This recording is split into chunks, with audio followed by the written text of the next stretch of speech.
Ready? Dear children, now your class is continued. Previous classes I discussed about the useful effect of protozoa. Now today we will discuss about the harmful effect of protozoa. Dear children, हम सभी अपने life में macro organisms के effect को day to day देख रहे हैं। हम लोगों को जो एमोबिक डिसेंट्री होता है वो क्यों होता है, वो किस कारण से होता है आपको पता है?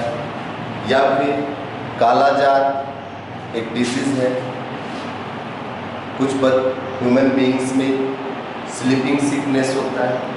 ये जितने भी टाइप्स के डिजीजेज हैं ये सभी काउज्ड होते हैं प्रोटोजोआ से। एंटी अमीबा एक प्रोटोजोआ है जिसके कारण डिसेंट्री होता है। Dysentery are caused by the entamoeba. Next one, plasmodium. Due to plasmodium, human beings suffering from malaria. When a female Anopheles mosquito bites a person suffering from malaria, it collects plasmodium along with the victim's blood. These germs multiply in the mosquito's body. On the next bite of a healthy person, plasmodium are injected into the person's blood. Leishmania, which is also a type of protozoa, causes kalajar. And trypanosoma, a type of protozoa which causes sleeping sickness in human beings. Now children, you all note down this. Anti-amoeba cause amoebic dysentery, plasmodium, malaria, leishmania, kalajar, trypanosoma, sleeping sickness. Next, harmful effect of viruses. Previously, I discussed about the viruses. You all understand this.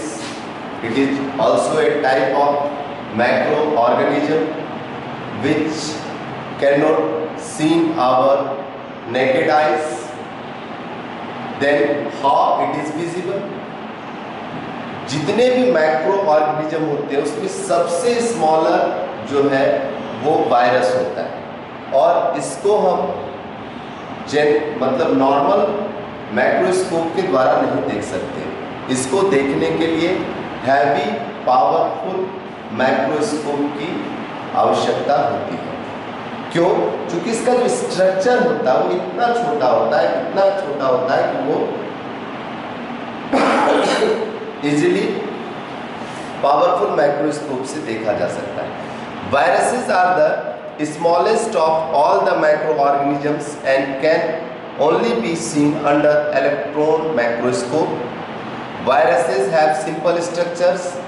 They are referred to as particles, not cells, as they lack cellular structure. Its particles consist of single strand of nuclear matter that is called RNA and DNA surrounded by a protein core. They lie in the borderline between the living and the non-living, as they show some characteristics of living beings and some characteristics of non-living beings. कहने का sense यह है कि virus जो होता है यह इतना स्मॉल है और यह एक न्यूक्लियर इसके चारों तरफ इसके स्ट्रक्चर में रहता है।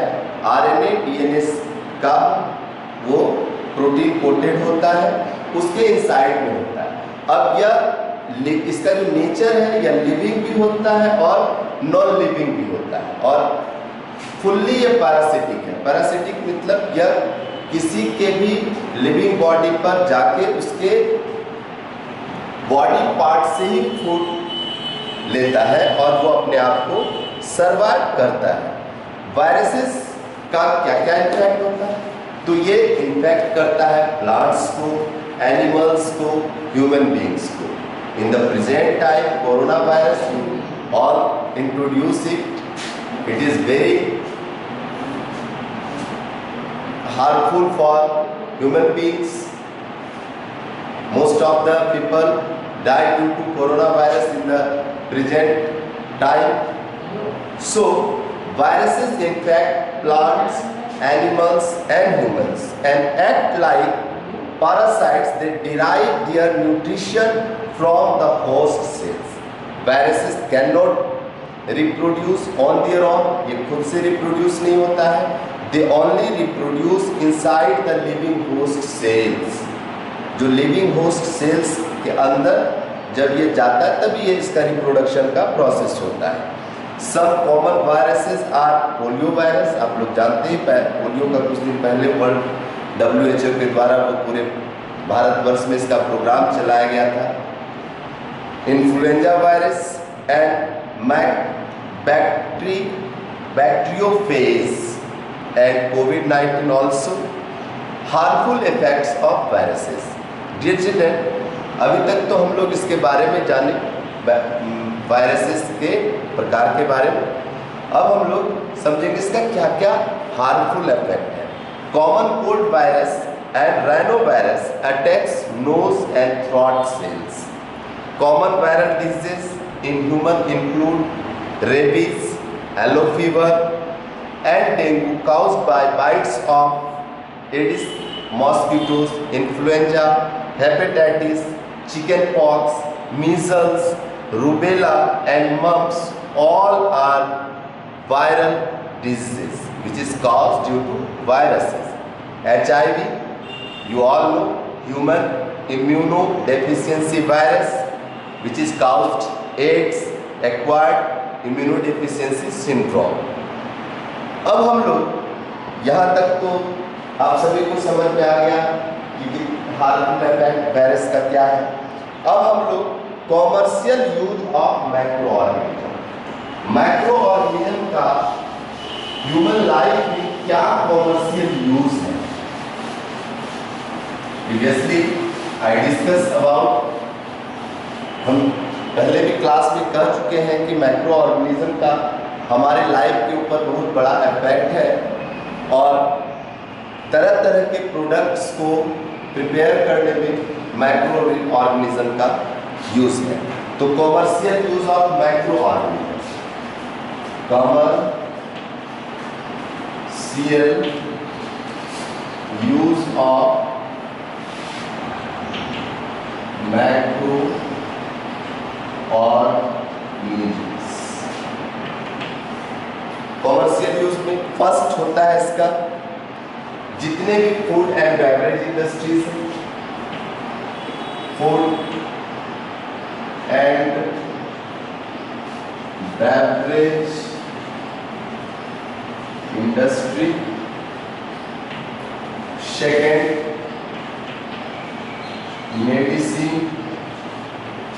मेडिसिन बनाने में इसका यूज होता है. थर्ड है vaccination.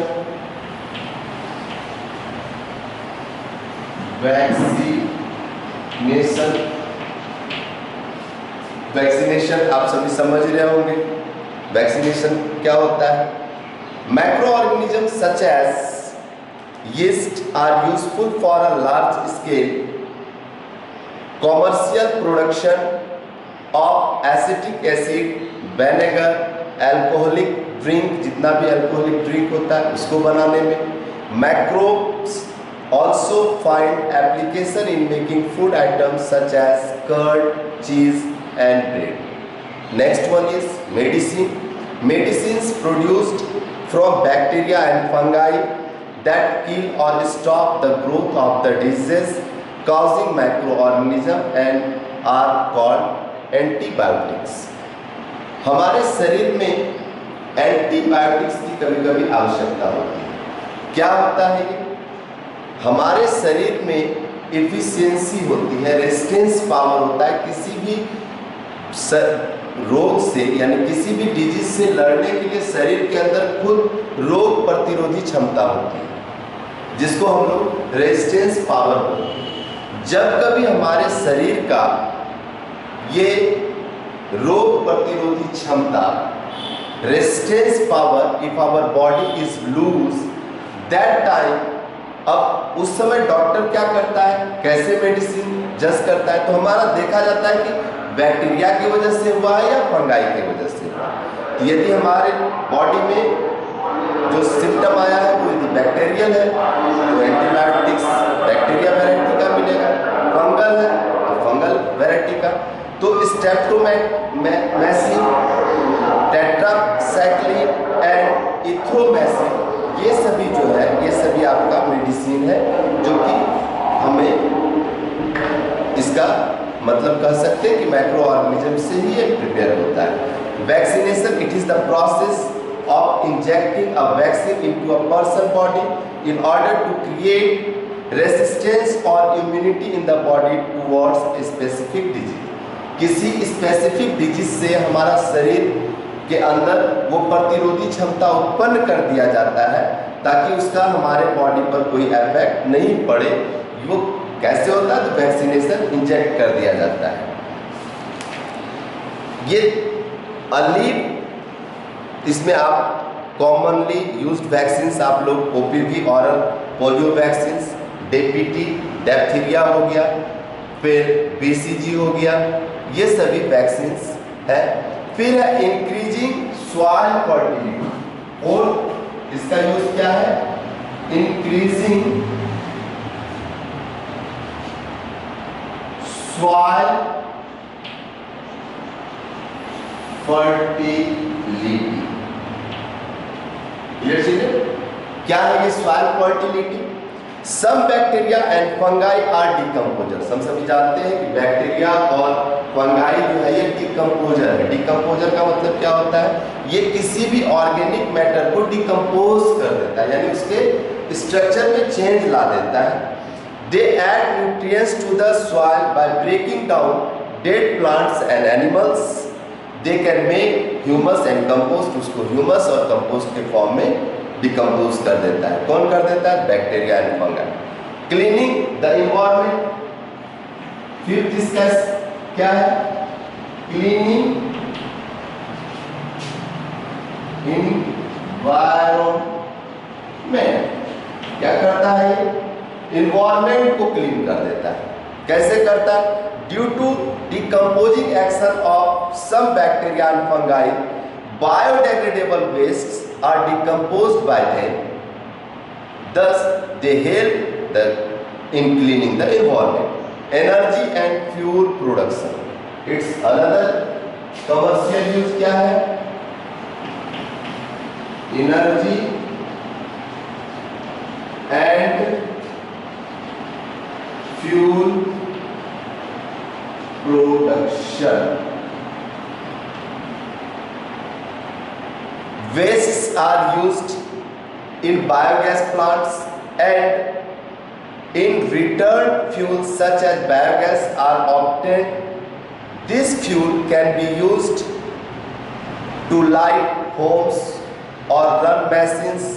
Leftover materials is used as manure।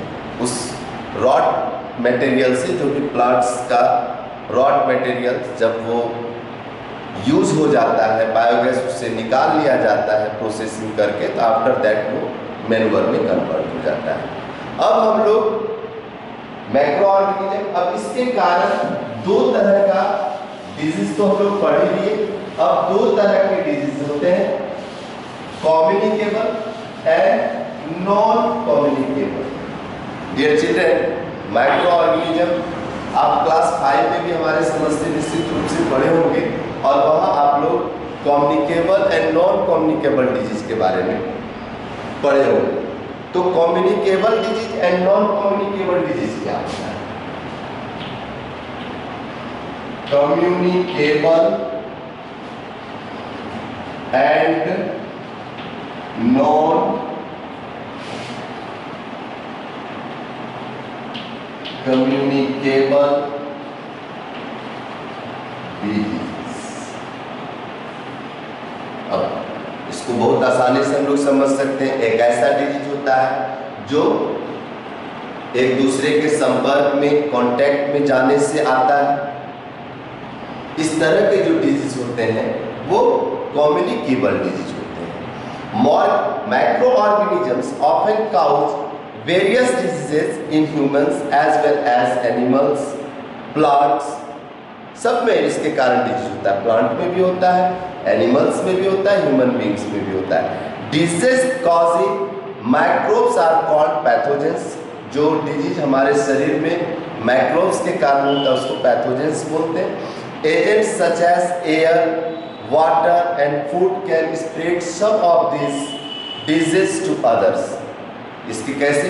Water के द्वारा, एयर के द्वारा। अब मान लीजिए कोई इन्फेक्टेड पर्सन का जो ब्रीथिंग, हम जो इनहेल करते हैं और एक्सहेल करते हैं, दो तरह का प्रोसेस होता है। हम लोग श्वास लेते हैं फिर अपने श्वास को छोड़ते हैं।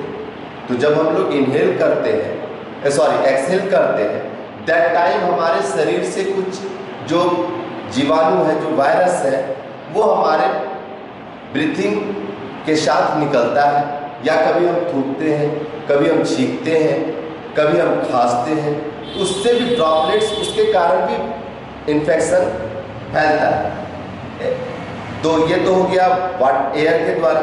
वाटर के द्वारा कोई कंटामिनेटेड वाटर, जो वाटर गंदा है, जिसमें इम्प्योरिटी है, वैसे वाटर को यदि हम यूज़ करते हैं तो इसके कारण भी ये सब फैलता है। Disease to other, such disease are called communicable disease.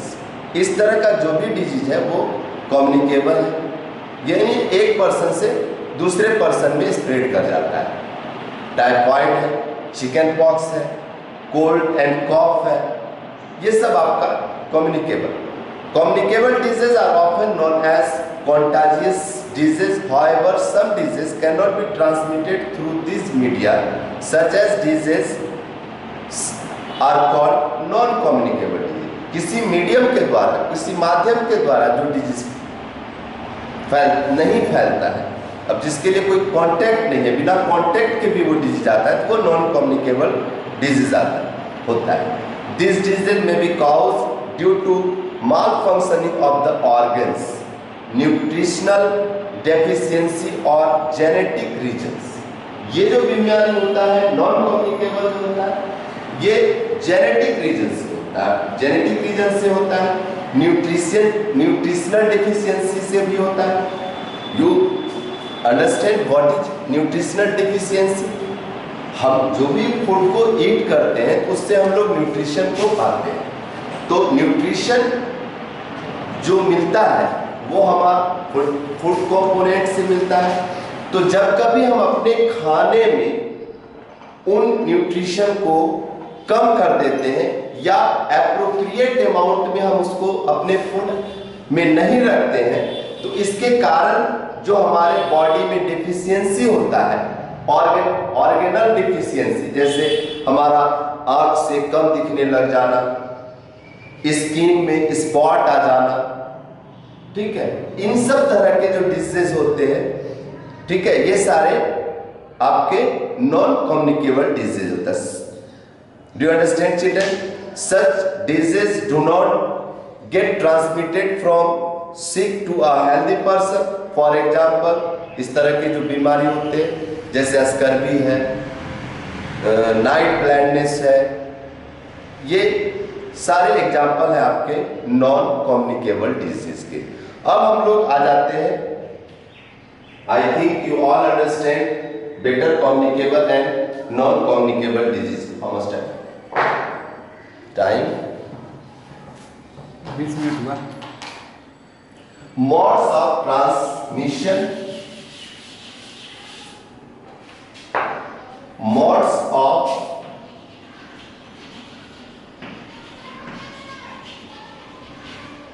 Transmission. अब मोड्स ऑफ ट्रांसमिशन क्या है? कैसे डिजीज, ट्रांसमिशंस ऑफ डिजीज, माध्यम, मोड्स का मतलब माध्यम, जैसे हम लोग मोड्स ऑफ ट्रांसपोर्ट पढ़ते हैं तो क्या है, यातायात के साधन। तो ये जो डिजीज का फैलने का जो साधन है इसको हम लोग modes of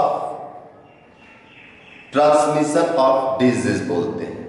it means disease कैसे फैलता है। कम्युनिकेबल डिजीज में be transferred from a disease to a healthy person through different media like air, water, food, direct blood और सेक्सुअल कांटेक्ट। किसी के शरीर के साथ डायरेक्ट कांटेक्ट हो जाए या सेक्सुअल कांटेक्ट हो जाता है तो ये डिजीज फैलता है। एयर के द्वारा ए पर्सन में inhale spores of bacteria, fungi, previously I discuss this. Infected food and water, food कोई आदमी जूठा कर दिया है, इन्फेक्ट कर दिया है तो इससे भी होगा। वाटर जूठा कर दिया है उसको भी पीने से। वेक्टर्स एंड कैरियर्स, इसका क्या क्या वेक्टर्स और कैरियर है तो house flies, mosquitoes, rats etcetera carry bacteria, viruses and protozoans and pass them into humans, thus causing disease. Steps to prevent disease, ये तो हो गया कि हम लोगों का कैसे फैलता है। अब है कि हम इसको कैसे प्रिवेंट करें। प्रिवेंशन मतलब उससे हमारा बचाव कैसे होगा। Do you understand children? I think you all understand better. आप सभी देख रहे हो किस परेशानी के द्वारा हम लोग आपस में इंटरेक्ट हो रहे हैं एक माध्यम के द्वारा, और ऐसे में हम लोग उम्मीद करते हैं कि आप लोग काफी सजगता से पढ़ाई को गंभीरता पूर्वक करेंगे, क्योंकि एक बहुत बड़ी चुनौती हम लोगों के सामने और इसको सफल भी करना है। तो अब हम लोग पढ़ते हैं steps to prevent disease. Steps to prevent diseases, वो स्टेप्स जिसके द्वारा हम अपने डिजीज से अपने आप को बचाते हैं। All mosquito breed in water, do not let water stagnant. घर में कहीं पर भी हमको पानी एकत्रित नहीं करना है। यदि कहीं पर पानी जमा हो रहा है तो उसको निश्चित रूप से खत्म, हटा देना है। किसी भी तरह से उसको प्रॉपर, उसमें जो भी फंगिसाइड्स या इंसेक्टिसाइड्स जो भी हमारे पास, डीडीटी या जो भी डिटॉल, फेनाइल, ये जो भी चीज है घर में वो उन जगहों पर डालना है। ब्लीचिंग पाउडर का यूज करना है। 2, ये तो हो गया आपका सारा। व्हेन वो outdoor use mosquito nets, repellents, cream etcetera, use doors and Windows with wire and fence. अच्छे से मैश से फिट कर दिया जाता है ताकि कोई भी मॉस्किटो या फ्लाइज वगैरह नहीं कर पाए। कंसल्ट डॉक्टर्स, जब कभी हम इन्फेक्टेड हो भी जाए तो डॉक्टर से कंसल्ट करके हमको प्रॉपर किस तरह का इन्फेक्शन है, वायरल है, बैक्टीरियल है, जिस भी तरह का है उसको हम डॉक्टर से कांटेक्ट करके उसके लिए हम दवाई यूज कर सकते हैं।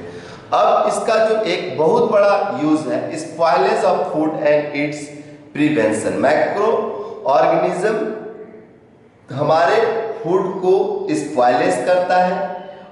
स्पॉयलेज का मतलब होता है उसको दूषित कर देना, और उससे हम अपने फूड मटेरियल्स को कैसे प्रिजर्व करेंगे, अब इसके बारे में हम लोग समझ लेते हैं।